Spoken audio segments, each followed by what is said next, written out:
puji dan syukur kepada Allah Subhanahu wa taala di atas nikmatnya yang diberikan kepada kita secara berterusan.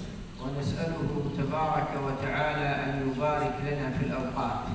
Kita mohon kepada Allah Subhanahu wa taala agar diberikan keberkatan waktu. Wa an yusallimana min al-'ilal wal afat. Dan Allah Subhanahu wa taala menyelamatkan kita daripada kerugian. وأن يبعد عنا الفتن ما ظهر منها وما بطن. Dan mudah-mudahan Allah Subhanahu wa taala menjauhkan kita daripada fitnah yang zahir dan juga yang batin. وأن يجنبنا مضلات الفتن. Dan mudah-mudahan Allah Subhanahu wa taala menjauhkan kita daripada fitnah yang menyesatkan. ونصلي ونسلم على أشرف الأنبياء والمرسلين. Dan selawat dan salam ke atas Nabi yang termulia, صادق الوعد الأمين, yaitu yang digelar sebagai Sadiqil Wa'dil Amin. وعلى آله وصحابته والتابعين لهم بإحسان وحسن يقين إلى يوم الدين. Dan kepada para ahli keluarga, para sahabat dan juga para pengikut yang mengikuti di atas jalan kebaikan ini dengan penuh keyakinan sehingga yaumuddin.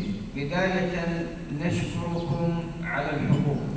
Dan pertama sekali Sidi Syekh Nias mengucapkan ribuan terima kasih di atas kehadiran semua yang hadir pada hari ini. ونشكر الأستاذ الحبيب محفوظ وجميع الإخوان الذين شاركوا في إنجاز هذه الفعاليات المباركة. Dan diucapkan ribuan terima kasih juga kepada penganjur kita yaitu Ustaz Habib Mahfuz dan juga kepada semua jemaah yang terlibat di dalam menjayakan program pada hari ini. وكله إن شاء الله في خدمة الدين ودعوة سيد الأنبياء والمرسلين. Dan insya-Allah mudah-mudahan segala usaha yang dilakukan pada hari ini akan dikira sebagai khidmat kepada agama dan juga khidmat kepada Nabi Muhammad sallallahu alaihi wasallam. موضوعنا سيكون عن المرحلة الدجالية. Jadi tajuk yang akan dibahaskan pada hari ini adalah berkaitan dengan era Dajjal. وفقه التحولات عموما يتكلم عن علامات الساعة بأقسامها الثلاثة الصغرى والوسطى والكبرى على وفق مراحل متتابعة. Dan fiqh tahawulat ketika membicarakan tentang petanda hari kiamat akan membahagikan petanda tersebut kepada tiga bahagian, yaitu petanda yang kecil, petanda yang pertengahan dan kemudian petanda yang besar. Dan kesemuanya ini akan dibahagikan di dalam setiap dia bahagikan mengikut marhala ataupun era ataupun fasa masing-masing. بمعنى أن نصوص فقه التحولات أو ما نسميه بالأحاديث التي يتكلم فيها النبي عن العلامات وعن الفتن لا نقرأ هذه الأحاديث مجردة عن المراحل. Yang membawa maksud apabila diteliti ataupun fiqh tahawulat meneliti suatu perkara ataupun suatu petanda yang dibicarakan di dalam nas ataupun yang dibicarakan di dalam hadis, maka ia akan diperhatikan ataupun diteliti dan disertakan ataupun dimasukkan petanda tersebut ke dalam satu marhala ataupun satu era. فالذي يقرأ حديث من أحاديث علامات الساعة لا يمكنه أن يفسر ويبين هذا الحديث إلا من خلال تتبع الأحاديث المرتبطة بهذا الحديث حتى ينتج عنده فهم متكامل للعلامة أو للفتنة التي أخبر عنها النبي صلى الله عليه وسلم. Kerana jika seseorang ingin membahaskan tentang satu petanda hari kiamat ataupun satu fitnah, dia perlu meneliti secara keseluruhan hadis-hadis yang berkaitan dengan fitnah tersebut supaya dia dapat kefahaman dan dapat menjelaskan dengan sempurna. فمثلا لا يمكن أن نقول أن الدجال سيخرج في هذا العام، مثلا مثال سيخرج في هذا العام أو في هذا الشهر وهناك مراحل تسبق الدجال عنها مرحلة. Kerana tak boleh kita nak katakan bahawa Dajjal akan muncul pada tahun ini. Jadi sebagai contoh, tahun ini bulan sekian Dajjal akan muncul, kerana ada beberapa petanda-petanda sebelum kemunculan Dajjal yang belum lagi keluar. لهذا في فقه التحولات يتضح لنا أن العلامات الصغرى والوسطى والكبرى ظهورها مرتبط بمراحل. Menurut pandangan fiqh tahawulat, bahawa setiap petanda hari kiamat, baik petanda besar, petanda pertengahan ataupun petanda yang besar, semuanya perlu dikaitkan dengan kemunculannya perlu dikaitkan dengan era. فمن يأتي مثلا ويقول الصيحة في هذا العام. Contohnya ada beberapa pendapat yang telah kita dengar bahawa suara jeritan daripada langit itu akan berlaku pada tahun ini. وقد سمعنا قبل حوالي 3 أعوام. Jadi perkara ini, kenyataan ini dikeluarkan 3 tahun lepas. بعض الناس ذهبوا إلى أن الصيحة في تلك العام التي كان قبل 3 أعوام. لماذا؟ قال لأنه سيأتي ليلة النصف ليلة الجمعة. Jadi pendakwah tersebut mengeluarkan kenyataan bahawa suara jeritan dari langit itu ataupun dipanggil sebagai sayhah akan terjadi pada tahun tersebut kerana pertengahan Ramadan itu bertepatan dengan malam Jumaat. وقرأ الحديث أن في ليلة النصف من رمضان إذا صادفت ليلة 15 تكون هدأ. فوجد أن العام الذي مضى قبل 3 أعوام فيصادف ليلة النصف من رمضان ليلة جمعة فقال هذا العام الصيحة. Dia ada membaca satu hadis yang dia ada membicarakan bahawa jika pada pertengahan bulan Ramadan itu tepatan dengan hari Jumaat, maka peristiwa tersebut akan terjadi. Jadi dia pun katakan bahawa peristiwa tersebut akan terjadi pada tahun yang dinyatakan iaitu 3 tahun lepas. وانتشر هذا الأمر في بلدكم هذه. Jadi kenyataan ini boleh kata viral di negeri Sabah. مرت 3 أعوام ما سمعنا الصيحة. Jadi setiap kali saya berjumpa dengan daripada ikhwan, dia akan tanyakan betul ke tahun ini akan berlaku sayhah. إذا ما هو سبب الخطأ؟ Jadi apa sebab kenyataan dia terjadi salah? هو تفسير الأحاديث من غير ربطها بمقدماتها وبمراحلها. Kerana dia tidak meletakkan satu peristiwa itu pada tempatnya, pada marhalah yang sepatutnya, dan tidak menghubungkaitkan peristiwa tersebut dengan kejadian-kejadian sebelumnya. لأن قبل الصيحة تحصل أمور ذكرها النبي صلى الله عليه وسلم. Kerana kalau dia teliti dengan lebih luas, maka dia akan dapati sebelum peristiwa sayhah, baginda sallallahu alaihi wasallam memberitahu ada beberapa peristiwa yang akan berlaku sebelum terjadinya peristiwa sayhah. تختلف القبائل في محرم فتتنازع وتتحارب وتتقطع الطرقات. Jadi kaum ataupun suku bangsa ini akan saling bertelaga, yang menyebabkan peperangan tercetus di antara mereka dan kemudian menyebabkan kemerosotan atau kemerosotan ekonomi yang berlaku. Jadi ini antara peristiwa-peristiwa yang akan terjadi sebelum kemunculan atau terjadinya peristiwa sayhah tersebut. هذه علامات ذكرها النبي قبل الصيحة تحصل في جزيرة العرب. Dan ini adalah petanda yang diberitahu oleh baginda sallallahu alaihi wasallam akan terjadi di Jaziratul Arab sebelum kemunculan peristiwa atau kejadian peristiwa sayhah. وينهب الحجاج في شوال. ينهب الحجاج في شوال. Dan jemaah haji akan disekat, akan dihalang dari untuk pada bulan Syawal. معروف أن الحجاج يبدأون يرتحلون إلى بيت الله من شوال. Jadi kita tahu jemaah haji ini mulakan perjalanan mereka pada bulan Syawal. وتصير ملحمة في منى حتى تسيل الدماء إلى الجمرة العقبة الكبرى. Dan di antara peristiwa yang akan terjadi lagi adalah berlakunya pertumpahan darah di Mina sehinggakan darah tersebut dikatakan mengalir dengan deras sehinggalah di kawasan Jamratul Aqabah. في ذاك العام التي تحصل فيها هذه الأحداث. Jadi pada tahun terjadinya peristiwa-peristiwa yang disebutkan sebentar tadi, يحصل خسوف وكسوف في رمضان. akan terjadinya gerhana bulan dan gerhana matahari di bulan Ramadan. إلا أن حصول الخسوف والكسوف يكون في غير وقت محدد. في غير وقت محدد. الخسوف يكون في ليلة النصف لما يكون القمر مكتمل. لكن في ذلك العام يحصل الخسوف في أول الشهر. يعني يحصل الخسوف وعاد الهلال عاد الولد.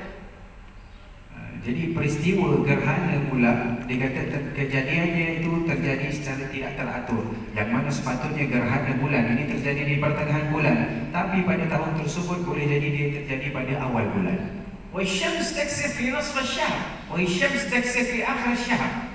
Dan ada pun gerhana matahari terjun. إذا هناك علامات تسبق علامة ليلة الصيحة. Jadi ada beberapa peristiwa yang akan terjadi sebelum kemunculan atau terjadinya peristiwa sayhah. من هنا نريد أن نبين أن أحاديث فقه التحولات ليس مجرد أحاديث تقرأ وتشرح، بل لابد أن ينظر إلى المراحل والتحولات التي يتكلم عنها النبي صلى الله عليه وسلم في ظهور أي فتنة من الفتن. Di sini dapat kita fahami bahawa apabila fiqh tahawulat membicarakan satu peristiwa, dia tidak menjelaskan daripada satu pandangan hadis, satu hadis sahaja, akan tetapi perlukan kajian dan penelitian sehingga dapat secara menyeluruh memahami kefahaman ataupun kejadian tersebut secara lengkap. ولا يمكن حد مثلا يدعي أنه المهدي منتظر أو يقول المهدي خرج وعاد سفيان ما خرج. أول تأتي مرحلة السفياني بعدين تأتي مرحلة المهدي. Dan contoh yang lain lagi, ada manusia pada hari ini yang mengaku dirinya Imam Mahdi. Maka kenyataan ataupun dakwah ini tak boleh nak diterima, kerana sebelum kemunculan Imam Mahdi perlu muncul terlebih dahulu seorang lelaki yang dipanggil dengan Sufyani. Jadi Sufyani belum lagi keluar, macam mana Mahdi boleh muncul? إذا النصوص علامات الساعة. Jadi dengan pembacaan nas-nas yang berkaitan dengan petanda hari kiamat, في علم فقه التحولات dari sudut cara pembacaan مرتبطة بمراحل. iaitu berhubung kait marhah ataupun fasa kehidupan umat manusia. وهذه المراحل Dan tiap fasa dan era kehidupan umat manusia منها ما نص عليها النبي صلى الله عليه وسلم. ada di antaranya era yang ditetapkan sendiri oleh baginda sallallahu alaihi wasallam, يعني وردت في أحاديث عنه صلى الله عليه وسلم. yang membawa maksud di dalam hadis-hadis baginda sallallahu alaihi wasallam. ومن هذه المراحل ما استنبطت من نصوص الحبيب الأعظم صلى الله عليه وسلم. في مراحل ذكرها النبي في الحديث، وفي مراحل استنبطت من الأحاديث. Jadi ada, seperti mana yang dijelaskan tadi, era yang disebutkan di dalam hadis-hadis baginda sallallahu alaihi wasallam, dan ada juga era yang dikeluarkan berdasarkan penelitian kepada hadis-hadis baginda sallallahu alaihi wasallam. النبي صلى الله عليه وسلم ذكر المراحل فقال تكون أول ما تكون نبوة ورحمة. Jadi di antara contoh marhalah ataupun era fasa yang disebutkan oleh baginda sallallahu alaihi wasallam, dikatakan fasa yang pertama ataupun era yang pertama dipanggil dengan era kenabian dan juga rahmat. وهي مرحلة بعثة النبي صلى الله عليه وسلم. Iaitu baginda membicarakan tentang era kehidupan ataupun fasa kehidupan baginda sallallahu alaihi wasallam. ومرحلة النبي صلى الله عليه وسلم أو ما يسمى بمرحلة النبوة في علم فقه التحولات تسمى بالمرحلة الاستدلالية. Dan era tersebut, iaitu era kehidupan baginda sallallahu alaihi wasallam, ini dinamakan di dalam fiqh tahawulat sebagai era ataupun fasa istidlaliyah. فنحن نستدل في جميع أمور الشريعة والعقيدة والتحولات من مرحلة النبي صلى الله عليه وسلم. Dan penamaan tersebut dikatakan penamaan tersebut berdasar kerana marhalah tersebut, era kehidupan baginda sallallahu alaihi wasallam ini menjadi sumber rujukan utama kita untuk memahami syariat, untuk memahami akidah dan juga memahami setiap perubahan yang berlaku di dalam kehidupan kita. والمرحلة التي قبل بعثة النبي صلى الله عليه وسلم تسمى بالمرحلة الاستقرائية. Dan marhalah ataupun fasa sebelum daripada kehidupan baginda sallallahu alaihi wasallam dinamakan sebagai marhalah istiqraiyah. ما معنى استقرائية؟ يعني أن نصوص القرآن ونصوص أحاديث علامات الساعة تتبعت المراحل التي سبقت مرحلة النبي إلى آدم عليه السلام. Dan dinamakan dengan nama istiqraiyah kerana hadis-hadis dan juga ayat Quran yang membicarakan tentang petanda-petanda hari kiamat ada membicarakan ataupun membahaskan tentang kejadian-kejadian yang terjadi kepada umat-umat terdahulu. نجد أن القرآن استقرأ لنا الأمم السابقة كلها. Jadi kita dapat lihat bahawa Al-Quran sangat banyak menjelaskan kepada kita tentang pembacaan ataupun menjelaskan kepada kita pembacaan yang berkaitan dengan umat-umat terdahulu. والاستقراء معناها التتبع. Jadi istiqra itu bermaksud dikatakan jadi tadabbur, ini maksudnya dikata memerhatikan perjalanan kehidupan manusia. فالله تبارك وتعالى ذكر لنا الأنبياء وأقوامهم وما حصل عندهم من تحولات وتغيرات إلى آدم عليه السلام وكيف خلقهم وعلاقته مع إبليس وهبوطه إلى الأرض. Dan kalau kita lihat di dalam Al-Quran, Allah Subhanahu Wa Taala menceritakan kepada kita bagaimana keadaan umat-umat terdahulu, apa yang terjadi kepada mereka, bagaimana perubahan-perubahan yang terjadi di zaman kehidupan mereka, sehinggalah kembali bagaimana kejadian awal manusia dan pertelagahan di antara manusia, bermulanya pertelingkahan di antara manusia dengan iblis. فقراءة نصوص فقه التحولات على 3 أحوال. Jadi metod pembacaan fiqh tahawulat ini terbahagi kepada 3 bahagian. قراءة استدلالية وهي قراءة مرحلة عصر النبي محمد. Yaitu yang pertama qiraah, yaitu pembacaan istidlaliyah, yaitu seperti mana yang dijelaskan tadi, zaman ataupun era kehidupan Nabi Muhammad sallallahu alaihi wasallam. وقراءة استقرائية وهي قراءة ما قبل بعثة النبي محمد إلى لدن آدم عليه السلام. Dan pembacaan dengan metode istiqraiyah ini adalah pembacaan kepada era kehidupan manusia sebelum pengutusan Nabi Muhammad sallallahu alaihi wasallam kembali ke belakang sehinggalah zaman penciptaan Nabi Adam. والقراءة الثالثة يسمى بالقراءة الاستباقية. Dan metode pembacaan yang ketiga dinamakan dengan pembacaan istibaqiyah. وهي ما بعد وفاة النبي صلى الله عليه وسلم إلى قيام الساعة. Yaitu kaitan dengan selepas pada kehidupan Nabi Muhammad sallallahu alaihi wasallam sehinggalah terjadinya hari kiamat. والمقصود بالقراءة الاستباقية أن النبي صلى الله عليه وسلم استبق الحديث عن أمور لم تكن في عصره وإنما ظهرت بعد وفاته إلى قيام الساعة.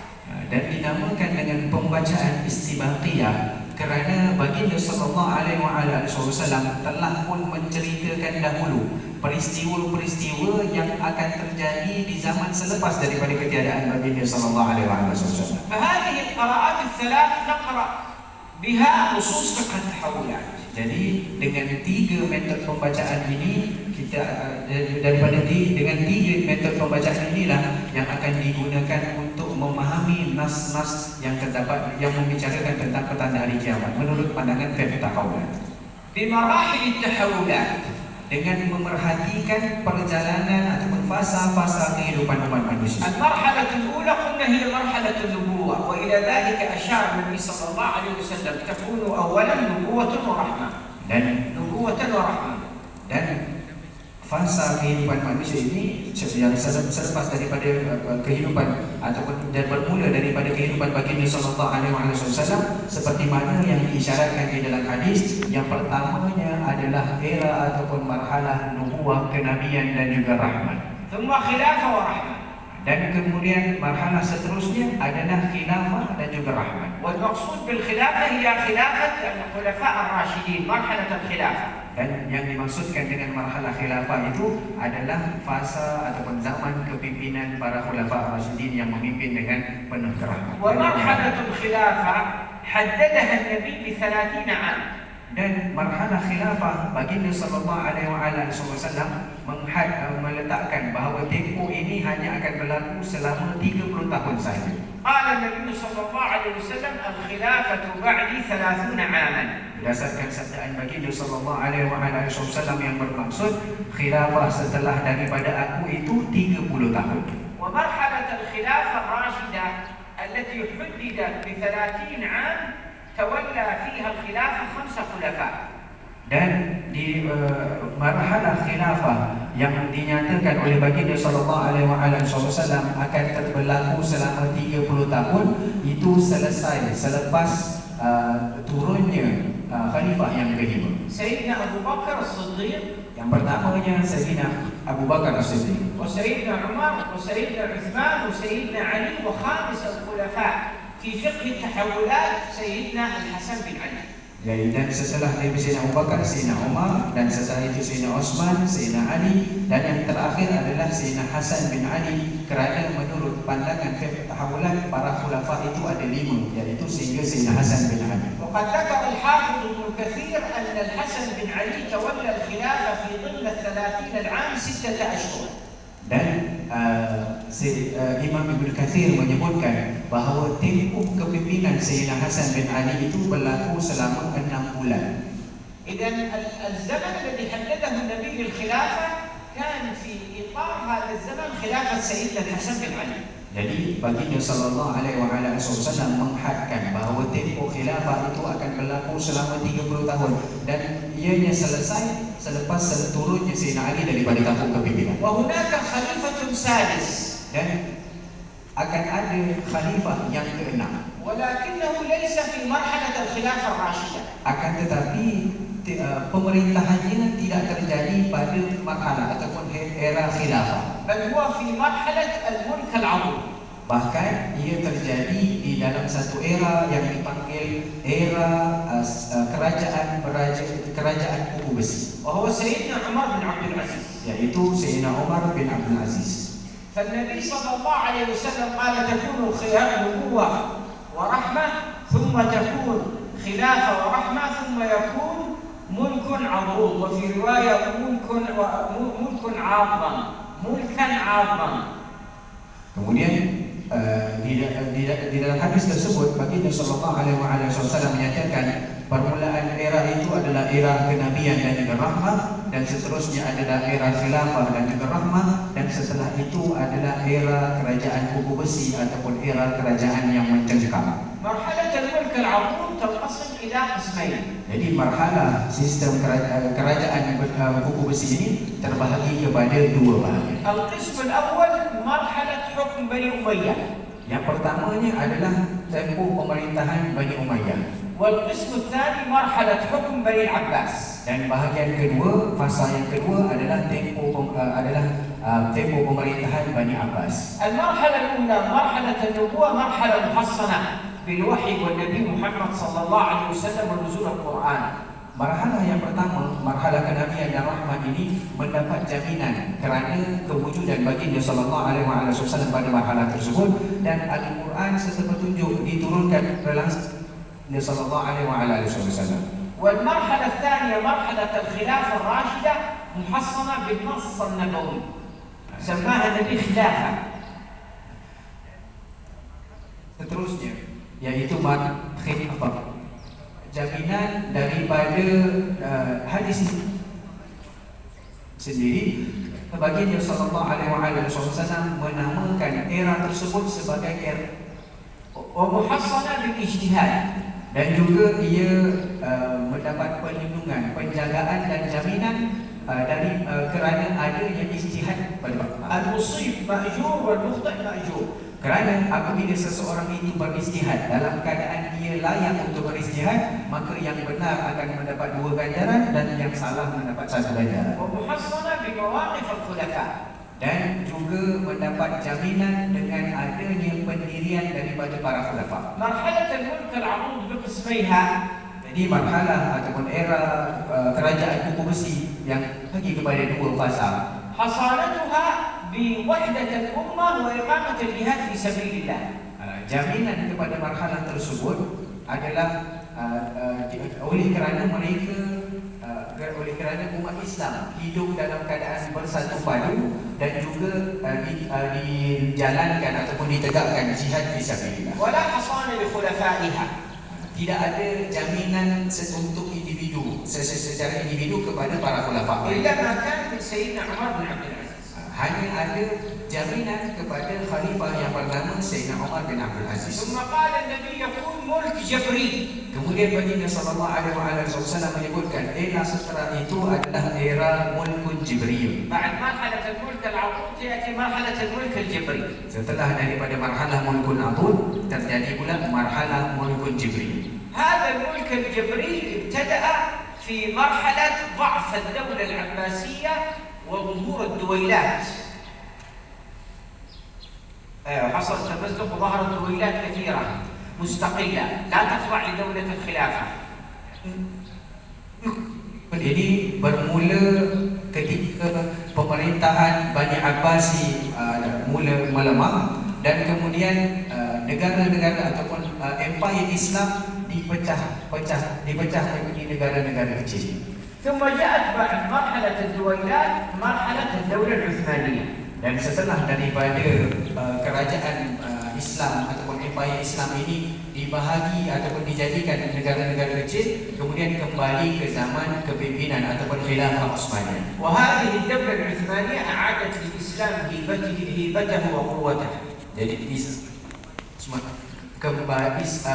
mereka berjaya mengembalikan kegemilangan Islam. واستمرت ما استمرت من الأعوام ما تزيد على 500 عام. Dan ianya berlarutan lebih kurang sekitar 500 tahun. حتى ضعفت الدولة. Sekitar 50 tahun.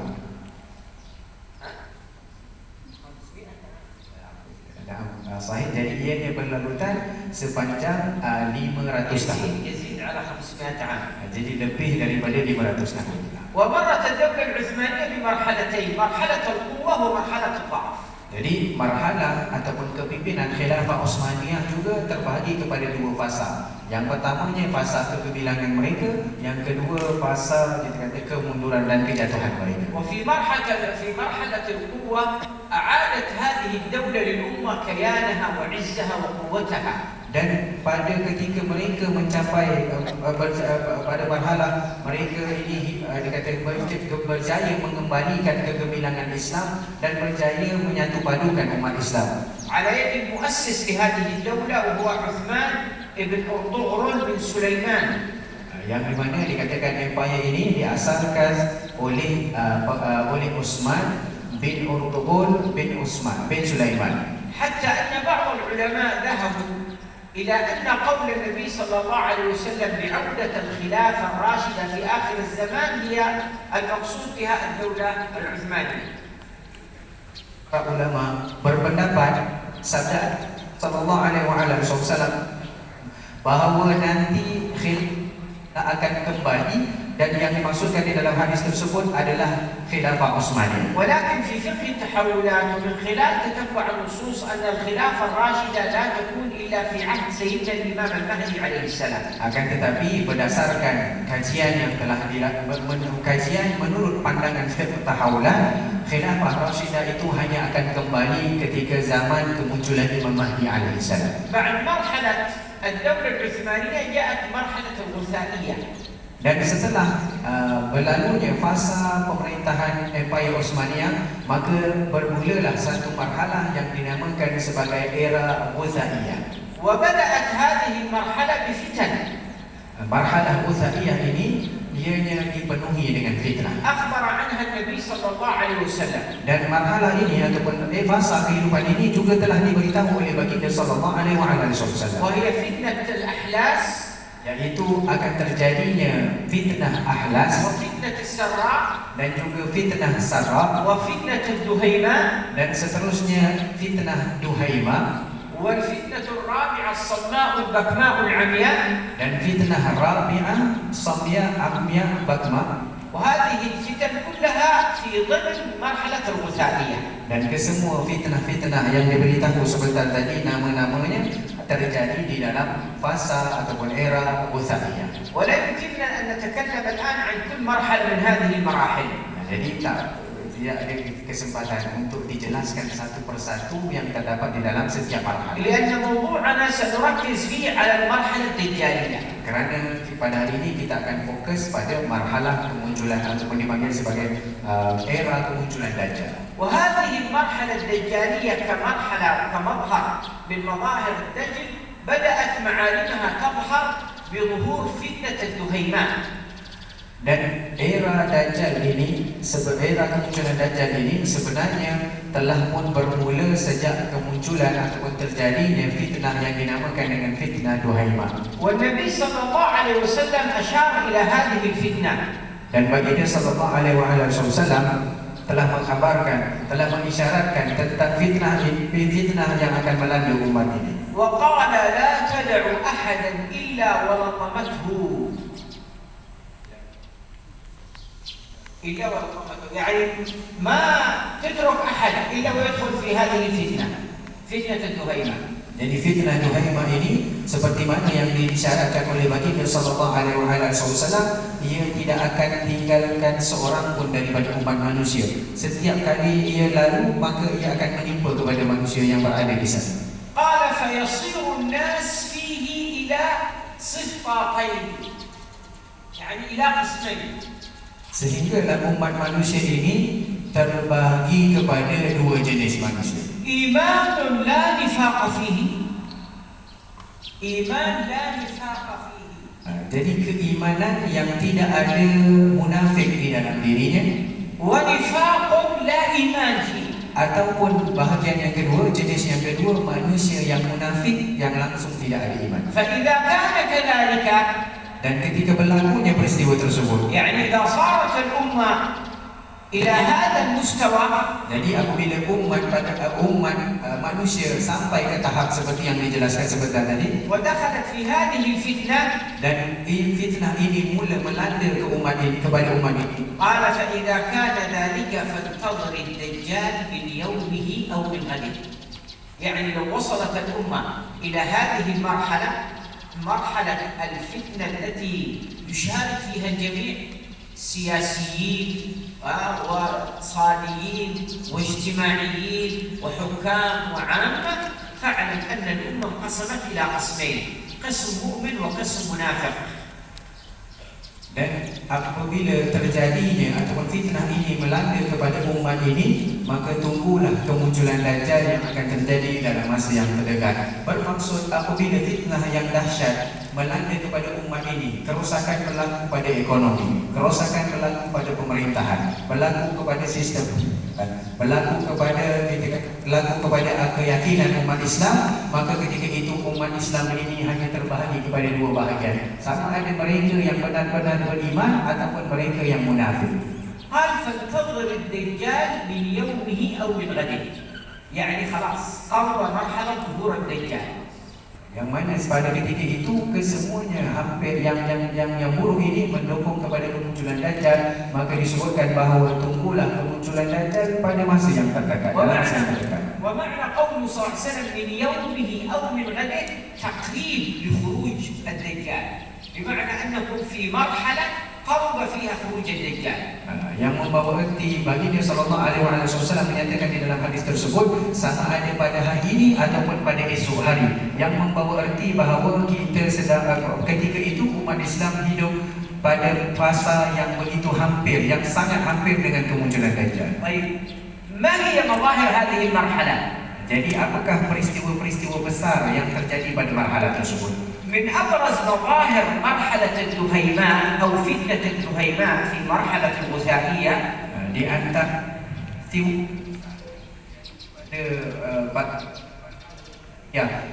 marhalah fitnah Duhaimah melanda سقوط دولة الخلافة العثمانية، yang pertama sekali keruntuhan Empire Osmania, وتقسيم ما يسمى بتركة الرجل المريض، dan juga pembahagian ataupun dipecahkan Empire Khilafah Osmania itu dan diberikan penamaan dengan pembahagian milik lelaki sakit.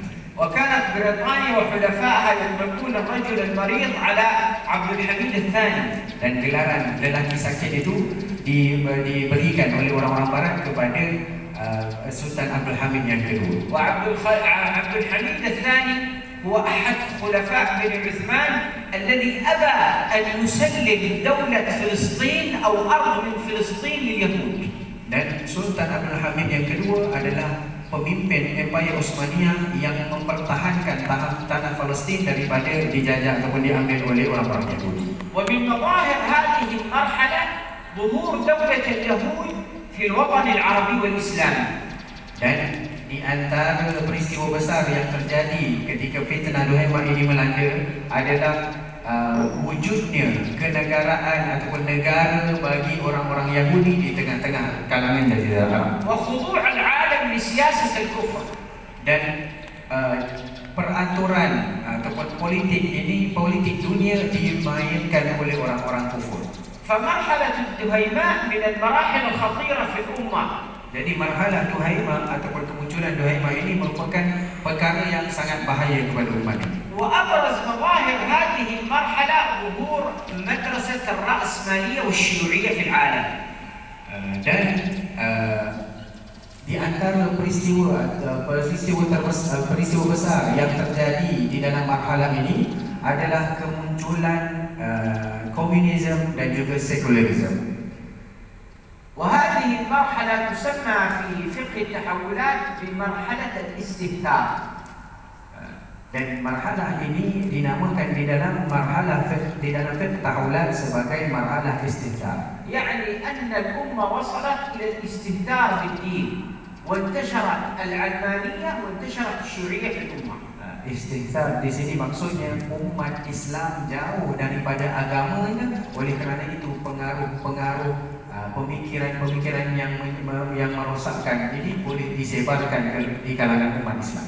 والعلمانية طبعا انتشرت بسبب سقوط الدولة العثمانية. Jadi kita lihat pemikiran sekuler dapat disebarkan, diterapkan kepada umat Islam bermula sejak keruntuhan Empire Utsmani. وكان من شروط بريطانيا في تولية مصطفى أتاتورك حاكما على تركيا بعد سقوط الدولة العثمانية أو دولة الخلافة العثمانية هو أن يجعل العلمانية شعار الدولة وليس الإسلام شعار الدولة.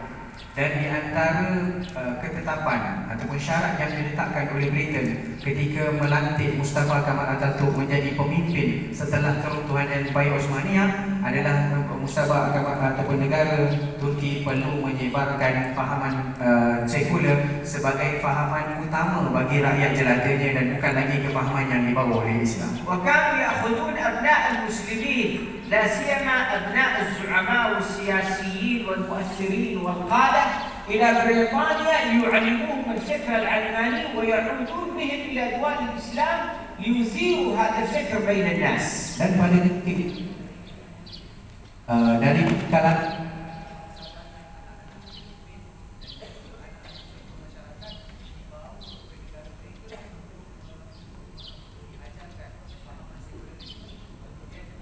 kemudian apabila mereka pulang, mereka akan menyebarkan pemikiran tersebut. Sehinggalah pemikiran sekuler itu berjaya diterapkan kepada masyarakat oleh kerana hampir secara keseluruhan.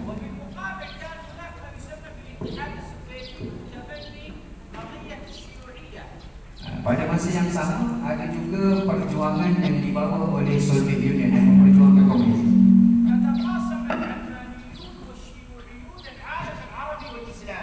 Maka negara-negara Islam dibagikan dengan dua kefahaman ini. حتى صارت بعض الدول تخضع للفكر الماركسي الشيوعي وبعض الدول تخضع للعلمانية بريطانيا وحلفائها في ذلك الوقت ثم جاءت بعد ذلك دولة القطب الواحد أمريكا. Dan kemudian dan dikatakan pada ketika itu dunia ini dibahagikan kepada dua bahagian, iaitu satu di bawah kepimpinan pemerintah yang memperjuangkan pemikiran sekularisme, yang kedua adalah pemikiran komunisme, yaitu pemikiran yang dibawa oleh Soviet Union. وهذه المرحلة سميت بمرحلة الاستهتار. Dan sampailah manusia ini hidup di bawah kepimpinan, di bawah satu kuasa besar, iaitu disebutkan tadi sebagai negara Amerika. فكانوا يبثون الأفكار العلمانية والشيوعية بين الشعوب المسلمية حتى صار كثير من أبناء المسلمين يرى أن هذا الإسلام دين يعني التخلف وعدم التطور. Dan pemikiran-pemikiran ini berjaya diserap kepada umat Islam ataupun remaja-remaja Islam, sehinggalah mereka melihat bahawa pemikiran Islam ataupun cara yang diterapkan oleh Islam ini sebagai cara yang kolot ataupun yang mundur. وكانت بلادنا اليمن جزء منها تحت السياسة الشيوعية وجزء منها تحت السياسة الرأسمالية.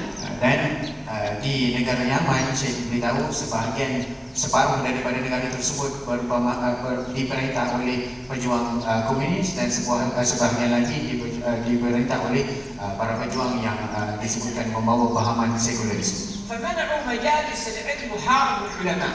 Jadi mereka mula dengan memerangi para ulama dan mengharamkan majlis-majlis ilmu. وتم اختطاف بعض العلماء وقتلوا وسجنوا أمام الناس. Mereka menyiksa para ulama, bahkan para ulama pada ketika itu juga dibunuh di khalayak ramai. فينظرون إلى العلماء المؤثرين فيسجنوهم. Jadi mereka apabila dapat tahu ada ulama yang berpengaruh, mereka akan tangkap dan penjarakan. ويخرجون طلاب المدارس والموظفين إلى الشوارع يقولون لهم اليوم سنسحل الكهنوت، يعني الرجل المتخلف، ويخرج عالم ويربطوه بالسيارة ويسحبوه أمام الناس والناس تصفق. Dan pada ketika itu mereka akan menyuruh pelajar-pelajar madrasah, pelajar-pelajar sekolah, pelajar-pelajar dan juga semua yang terlibat di dalam sistem pendidikan untuk keluar di jalan, dan mereka akan menghukum para ulama dan dengan menyatakan pada hari ini kita akan menghukum orang yang melanggar ketetapan daripada kami, dan mereka akan bunuh ulama di khalayak ramai dalam keadaan pelajar-pelajar dan semua yang terlibat di dalam sistem pendidikan akan tepuk tangan atas kematian ulama tersebut. فهذه مرحلة من المراحل التي تمهد لخروج الدجال. Jadi ini di antara era-era yang akan kita tempuhi sebelum kemunculan ataupun bermulanya era sebenar kemunculan Dajjal. قتل العلماء والاستهزاء بالعلماء والصالحين. Pembunuhan para ulama dihina dan juga direndahkan. حتى برزت معالم الدجال في الأمة واضحة. يعني علامات. Sehinggalah tanda-tanda kemunculan Dajjal itu telah zahir secara jelas pada umat ini. فصارت تتركز في 3 قوى. Maka ia akan dipusatkan pada tiga kekuatan. الأولى هي الدجل. Yang pertama dipanggil sebagai Dajjal. والثانية هي الدجاجلة. Yang kedua namanya adalah Dajajilah. والثالثة هو الدجال. Dan yang ketiga adalah Dajjal. بالطبع مرحلة الدجال كما قلنا بدأت في مرحلة الدهيماء، لكن في النصوص عن النبي صلى الله عليه وسلم قد ذكر الأنبياء من قبل الدجال. Jadi sebentar tadi Sayyidi Syekh Niaz telah beritahu kepada kita bahawa era kemunculan Dajjal ini bermula daripada apabila fitnah Duhaimah melanda umat ini. Akan tetapi seperti mana yang diberitahu oleh baginda sallallahu alaihi wasallam bahawa setiap nabi yang diutuskan mereka akan memperingatkan kaumnya tentang Dajjal. والنبي ذكر لنا أنه ما من نبي إلا وحذر قومه الأعور الكذاب. Seperti mana yang disebutkan di dalam hadis baginda sallallahu alaihi wasallam, tidak ada seorang nabi pun yang diutuskan melainkan akan memperingatkan kaumnya tentang si buta penipu. وأخبرنا أن الفتن كلها مرتبطة بالدجال. Dan di sini juga memberitahu kepada kita bahawa setiap fitnah yang terjadi ia ada kaitan dengan Dajjal. فقال صلى الله عليه وسلم ما من فتنة. Seperti mana yang disabdakan oleh baginda sallallahu alaihi wasallam, tidak ada satu fitnah yang يوم terjadi أن وضع الله الدنيا semenjak daripada Allah Subhanahu wa taala menciptakan dunia, صغيرها وكبيرها sama ada fitnah tersebut adalah fitnah yang kecil ataupun yang besar, إلا وتصنع لفتنة المسيح الدجال. المسيح الدجال. ianya dirancang, diadakan untuk menanti ataupun menyambut kedatangan Dajjal. إذا كل الفتن تخدم سياسة الدجال. Jadi setiap daripada fitnah yang terjadi sebenarnya adalah tujuannya adalah untuk berkhidmat, membantu menyebarkan sistem yang diinginkan oleh لكن Dajjal. لما جاء يتكلم عن فتنة الدهيماء Tapi apabila membicarakan tentang fitnah Duhaimah, قال فانتظر الدجال من يومه أو من غده، يعني المسألة قربت خلاص. maksudnya apabila terjadinya fitnah Duhaimah melanda, maka baginda sallallahu alaihi wasallam bersabda, ianya akan keluar, akan muncul, Dajjal akan muncul pada hari ini ataupun esok, bermaksud dalam masa yang tak dekat. بمعنى أننا بين يدي الدجال. Maksudnya kita dah duduk di bawah penguasaan dan menanti kemunculan Dajjal. بمعنى أن مرحلة الدجال بدأت تظهر واضحة. Jadi maksudnya marhalah Dajjal ataupun era kemunculan Dajjal, tanda-tandanya telah muncul dengan sangat jelas. قلنا هذه المرحلة مرحلة الدجال تقوم على 3 قوى. Jadi marhalah kemunculan Dajjal ini dikata terdiri dengan dipusatkan pada tiga pusat kekuatan. المرحلة الأولى وهي مرحلة الدجل. Yang pertama disebutkan dengan marhalah Dajjal. والمقصود بمرحلة الدجل هو الفكر والمنهج الذي ينشر في العالم يصوغ للكذب والظلم والخداع. Yang dimaksudkan dengan marhalah Dajjal adalah fasa penyebaran pemikiran dan juga manhaj yang diinginkan oleh Dajjal, dan di dalam pemikiran tersebut terkandung penipuan, pendustaan dan juga kezaliman. الدجل في فقه التحولات هي عبارة عن المادة العقلية التي تقلب موازين الحق إلى باطل والباطل إلى حق. Yang dikatakan Dajjal ini adalah seperti disebut menurut pandangan fikih tahawulat adalah satu perkara yang boleh menyebabkan seseorang itu hilang kewarasan akal ataupun hilang pertimbangan akal dalam menentukan satu perkara, sama ada ianya perkara hak ataupun batil. ما المقصود بالدجل؟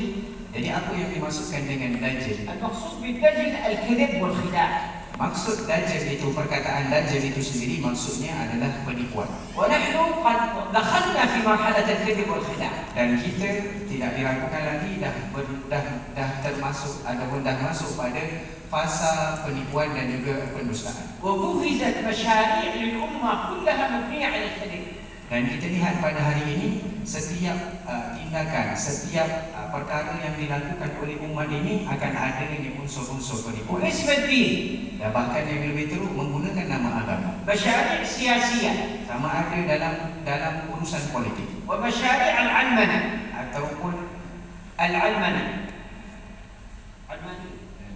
ataupun di dalam ketika menyebarkan pemikiran sekularisme. ومشاريع العولمة.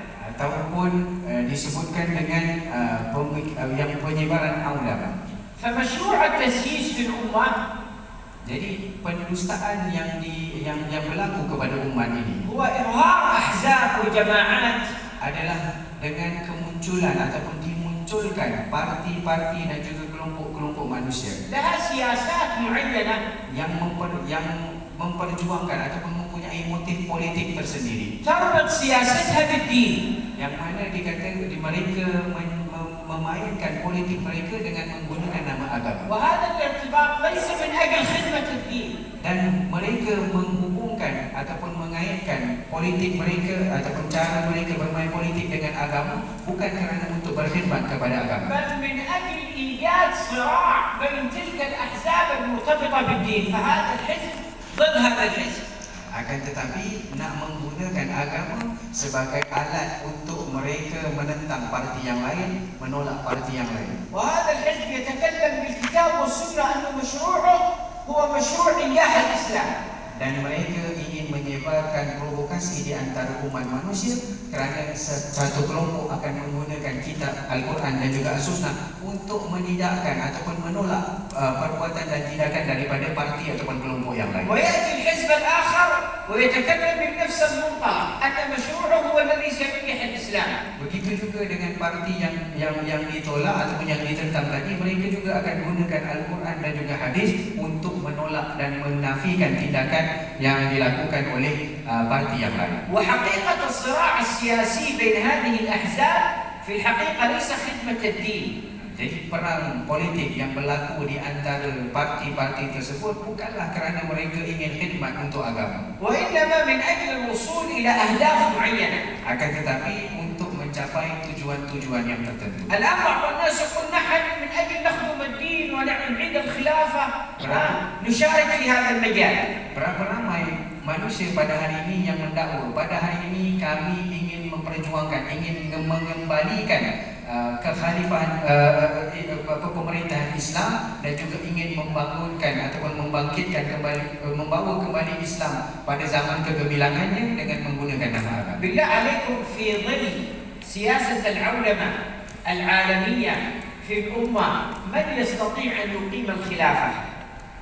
Jadi disebutkan demi Allah, siapa yang di dalam di dalam era ataupun fasa ulama, siapa yang mampu membangkitkan kembali sistem pemerintahan Islam yang sebenar. لو افترضنا أن حزب مسك مثلا الحكم في بلد من البلدان الإسلامية.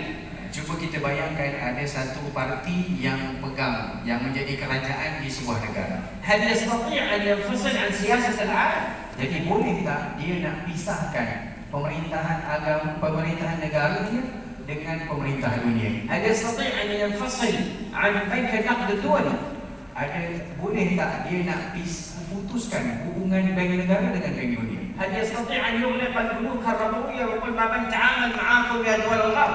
Boleh tak dia nak tutup semua bank-bank yang mengamalkan sistem riba? هل سيستطيع أن يقيم بلد متكاملة مستقلة في قوانينها لا تخضع إلى قوى العالم؟ Adakah dia mampu untuk mengurus takdir negaranya sendiri tanpa ada masuk campur daripada kuasa-kuasa besar dunia? من الذي يسيطر على العالم؟ Siapa yang menjadi kuasa besar dunia? دول الفيتو. Jadi negara-negara itu. لا يمكن أن تقيم حرب أو سلم إلا إذا وافق لك دول الفيتو السبع. Tak ada negara yang boleh mencetuskan perang ataupun nak menentukan kedamaian, keamanan negara satu negara melainkan dengan restu daripada kuasa negara-negara kuasa itu. ممكن تقول أنا اليوم بأحكم بالإسلام. Boleh jadi dia dakwa hari ini kita akan bantu agama Islam. ثاني يوم طيارات الفيتو أمريكا وحلفائها أن جت أخذتك وجعلت بلدك في خبر كان. Esok dia kata apabila dia kata saja kami nak bangkitkan kembali pemerintahan Islam, dia kata mungkin esok negara-negara besar ni, negara-negara itu akan buat masalah negara kami sampai dia kata tak ada rupa lagi sebagai sebuah negara. البعض يقول الحين أنتم ما بغيتم يعني حكم الإسلام، ما تريدوا حكم الإسلام. Jadi sekarang ni semua orang ataupun ramai yang menyatakan dia nak menegakkan hukum Islam. أنتم ضد الخلافة الإسلامية. Jadi dia kata kalau kita tak terima, dia kata kita ni tak terima hukum Islam dan tak terima kembalinya zaman khilafah Islam. اضمن لنا إقامة خلافة مستقلة لا تخضع للبنوك الربوية العالمية ولا للسياسات الخارجية الغربية ونحن بنشوف يدك بنكون تبع معك. Dan cuba kita minta daripada dia tunjukkan satu bukti, antaranya tutup ataupun putus hubungan dengan bank-bank riba ataupun dia putuskan hubungan dengan bank-bank riba ataupun putus hubungan dengan kuasa-kuasa besar dunia. Jadi kalau dia mampu, niscaya kami akan turun mereka dan menjadi pejuang mereka. فالصراع السياسي إنما هو يخدم مرحلة الدجال. Jadi perang politik yang berlaku pada hari ini ataupun pada zaman sebelum ini semuanya adalah untuk berkhidmat politik ataupun sistem dajjal. وينتج عنه الحروب والفتن. Yang mana ianya hanya menyebabkan peperangan. انظروا إلى الدول العربية. Cuba tengok di negara Arab. إلى اليوم كثير من الدول غير مستقرة بسبب ما سموه بالربيع العربي. Sampai ke hari ini berapa banyak lagi negara yang tak boleh nak hidup dengan aman damai kerana pertelingkahan dari ataupun perperangan politik yang berlaku di negara. بعض الأحزاب السياسية مدعومة من الغرب في إثارة وإسقاط الأنظمة فسقطت الأنظمة ولكن ما هو الحل؟ Di negara-negara perang akan muncul kumpulan-kumpulan dan juga parti-parti politik yang diberi dana untuk menjatuhkan kerajaan mereka dan setelah mereka berjaya berkuasai, mereka tak buat apa-apa pembaikan pada negara. دخل المسلمون في صراع. Umat Islam saling berperang sesama mereka. وقد وصف النبي هذه الحالة التي تعيشها الأمة. Dan keadaan ini, kejadian ini telah diberitahu oleh baginda sallallahu alaihi wasallam. قال يكثر فيكم الهرج في آخر الزمان يكثر الهرج. Baginda sallallahu alaihi wasallam bersabda di dalam sebuah hadis yang bermaksud di akhir zaman akan banyak berlakunya al-harj. قالوا ما الهرج يا رسول الله؟ Kemudian mereka bertanya, para sahabat bertanya, apa yang dimaksudkan dengan al-harj wahai Rasulullah? قال كثرة القتل. Baginda sallallahu alaihi wasallam menjawab al-harj itu bermaksud banyak berlaku pembunuhan. قالوا أكثر ما نقتل نحن يا رسول الله من المشركين في العام كذا وكذا. Kemudian para sahabat bertanya lagi, adakah jumlah pembunuhan ataupun peperangan yang terjadi pada ketika itu lebih ramai daripada yang kami bunuh orang-orang musyrikin pada tahun-tahun tertentu? الصحابة مساكين راح فكروا إلى أن كثرة القتل بسبب الجهاد في سبيل الله. Jadi para sahabat yang mereka faham pada ketika itu apabila banyak berlaku pembunuhan, mereka sangka maksudnya adalah peperangan di antara umat Islam dengan orang kafir, seperti mana yang mereka temui. قال لهم النبي: لا أنتم تقتلون المشركين، أما هم فيقتل الرجل أخاه وجاره وابن عمه. Baginda sallallahu alaihi wasallam menyebutkan tidak, dia kata tidak, kamu berperang dengan orang-orang musyrikin, tetapi manusia di akhir zaman mereka bunuh adik-beradik mereka bunuh saudara mereka bunuh sepupu mereka. وهذا ما يحصل عندنا في الدول العربية. Dan itulah yang terjadi di negara Arab sekarang. هذا في حزب وهذا في حزب، الأخ يكون في حزب والأخ الثاني في حزب آخر. Jadi boleh jadi abang dia mendukung satu parti politik dan kemudian adik dia mendukung parti politik yang lain. أو هذا في حزب وجاره في حزب. Ataupun dia menyokong satu parti, jiran dia sokong parti yang lain. ويتحاربوا في الجبهات وفي الشوارع. Kemudian mereka keluar buat demonstrasi, mulakan dengan demonstrasi. فيقتل الأخ أخاه. Dan kemudian berlarutan sehinggalah peperangan yang menyebabkan saudara bunuh saudaranya sendiri. وهذا حزب يقول له أنت لو مت شهيد، وهذا حزب يقول له أنت لو مت شهيد. Parti politik tersebut menipu mereka dengan menyatakan kalau kamu perjuangkan parti kami, kamu akan mati syahid. والنبي يقول المسلمان إذا التقى بسيفهما فالقاتل والمقتول في النار. Sedangkan baginda sallallahu alaihi wasallam menyebutkan di dalam sebuah hadis, orang yang umat Islam apabila saling berbunuhan, yang membunuh dan yang dibunuh kedua-duanya ke dalam neraka. غلفونهم سفك الدماء بصبغة دينية، قالوا أنت المتموت شهيد. Jadi mereka ini menyebabkan pertumpahan darah dan menutupinya dengan nama agama. Dia kata kamu saling perbunuhan ini nanti akan mati syahid. وعد يا ريت الشاب لما يخرج يقاتل من أجل الشهادة، يخرج يقاتل عشان يعطوه مال يعيش يأكل. Dan keadaan rakyat pada ketika itu, mereka ada sebahagian mereka yang tertipu dan ada sebahagian lagi yang tidak percaya dengan kata-kata mereka, tapi mereka sanggup juga memperjuangkan parti tersebut kerana parti tersebut akan memberikan mereka keperluan atau mencukupi keperluan harian mereka. كما قال النبي صلى الله عليه وسلم: يمسي الرجل مؤمنا ويصبح كافرا، ويصبح مؤمنا ويمسي كافرا يبيع دينه بعرض من الدنيا قليل. Dan ini seperti mana yang digambarkan oleh baginda sallallahu alaihi wasallam, seseorang itu pada pagi hari dia orang mukmin, pada petang harinya dia orang kafir, dan begitu dan seterusnya, pada petang harinya dia mukmin, pada pagi harinya dia kafir. Dia akan menggadaikan agamanya dengan dunia yang nilainya sedikit. التنافس من أجل الدنيا. Jadi mereka ini bertelagah berebutkan untuk mendapatkan dunia. ولكن من أجل أن يكون التنافس محترم يسموه يعطوه صابغ أو غلاف ديني. Akan tetapi mereka nak tutup perbuatan keji mereka dengan menggunakan nama agama. لهذا الصحابة لما سمعوا هذا الأمر قالوا: ومعهم عقولهم يا رسول الله. Oleh kerana itu para sahabat apabila mendengar baginda sallallahu alaihi wasallam memberitahu kepada mereka tentang kejadian ini, mereka pun bertanya, ke manakah akal mereka pada ketika itu wahai Rasulullah? شيء غريب، مسلم يقتل مسلم. Ini satu perkara yang menghairankan kami, bagaimana orang Islam boleh bunuh sesama mereka. من يقتل أخاه. Jadi bukan sekadar saudara seagama, bahkan saudara kandung pun mereka akan bunuh, jiran mereka. وابن عمه. Dan begitu juga sepupu mereka. قالوا: ومعهم عقولهم يا رسول الله. قال: تنزع من أهل ذلك الزمان عقولهم، أو كما قال. Dan kemudian mereka pun bertanya, ke manakah akal mereka kepada ketika itu? Adakah mereka berakal pada ketika itu wahai Rasulullah? Baginda sallallahu alaihi wasallam menjawab, kewarasan akal mereka pada ketika itu dicabut. ما في عقل.